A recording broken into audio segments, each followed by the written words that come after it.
Alright, welcome to How to Cook a Carrot Cake with Chef Jason. This recipe has been in my family for over 100 years. It was given to us by my great-grandmother, and even if you don't like carrot cake, I guarantee you will like this one. Alright, here's a quick overview of the ingredients. There's a lot of them, and they're going to be coming quick, so you might need to write them down.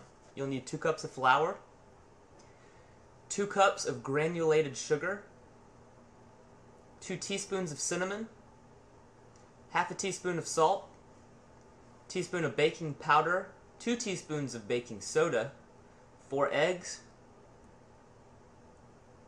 vanilla extract, 1 1/2 cup of vegetable oil, a bag of whole carrots, 1 cup of pecan pieces, a 16-ounce box of powdered sugar, 8-ounce package of Philadelphia cream cheese, 1 stick of butter, and 3 round baking tins. You need to get the cake variety, not the pie kind. For our first step, we're going to preheat our oven to 350.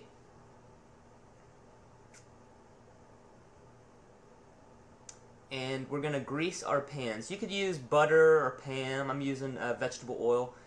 You just want to get it along all of the bottom and the sides too, so that the cake mixture won't stick. It's very sticky. Very easy to stick. And then you want to add a little bit of flour. Just make sure you coat all of the sides and the bottom as well. And then you want to shred your carrots by hand. You don't want to buy the bagged variety because it will not turn out right. So you want to shred 3 cups of carrots. Do not buy the bagged variety. Do it by hand. Now we're going to mix our dry ingredients. We've got our 2 cups of flour right here, our 2 cups of sugar, our 2 teaspoons of cinnamon, our half a teaspoon of salt, our tablespoon of baking powder, and our 2 teaspoons of baking soda. And we're going to mix these ingredients thoroughly. Just make sure that the cinnamon is evenly distributed. You'll be able to see. And after it's done, it should look something like that. Then we'll add our teaspoon of vanilla extract and our 4 eggs. I'm not going to bore you with all 4. There's 1, and here's 4. And then we want to mix this mixture thoroughly. This is going to take a few minutes, and it's not going to look like there's enough moisture in there, but just keep mixing and keep mixing and keep mixing. And eventually, you will get to this consistency. Now, this is still not even ready. What we're looking for is this right here. And when you've got that, you can add your carrots. Your 3 cups of shredded carrots. And then your 1 1/2 cup of vegetable oil.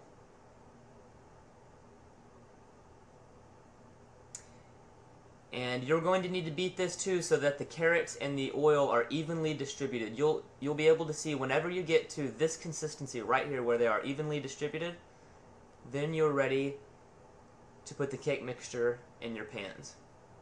Just try to get an even amount in all 3 pans. If one's a little bit bigger than the other, it doesn't matter.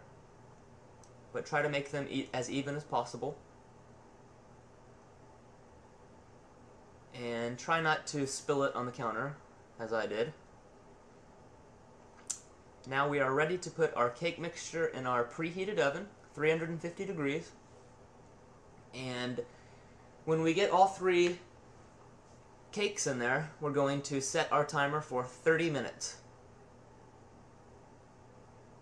Now we're ready for the icing. We're going to use 16 ounces of powdered sugar, 1 box,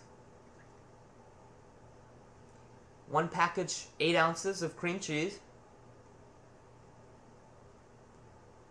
stick of butter,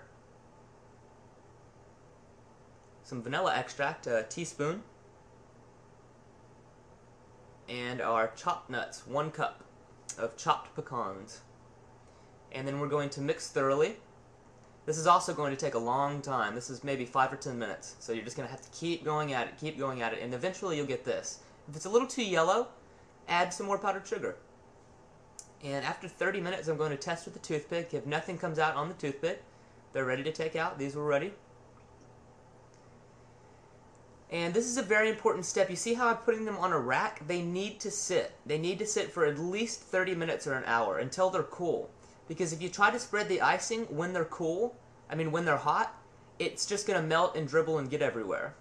Now here, after about 30 minutes or an hour, I've got a piece of wax paper, and I'm going to flip these over. And some of them will come out quite easily. That one did. But watch this one. If it doesn't come out quite easily, you just want to barely shake and shake back and forth. Don't force it because you don't want to tear these cake mixtures. Eventually they'll fall out. And there's our third cake. And for our final step, we're going to put onto our serving dish, remove the wax paper, and distribute the icing. Now, on your first 2 cake layers, you just need to put it on the top of the cake. Don't worry about the sides. After you've got all 3 cake mixtures on, cakes on, then you'll ice the sides. But don't worry about the sides for these first 2. So flip it over, put it on top of your icing, and distribute the icing just on the top. And for our third and final cake, we're going to distribute on the top, and then we're going to ice the sides. It makes it so much easier if you wait until the third cake. So this is me icing the sides. It's almost done. This mixture seems to make just enough icing. And there you go. I hope you enjoy this recipe. It's been in our family for about 100 years. It comes from my great-grandmother. And I know you'll love it. Enjoy.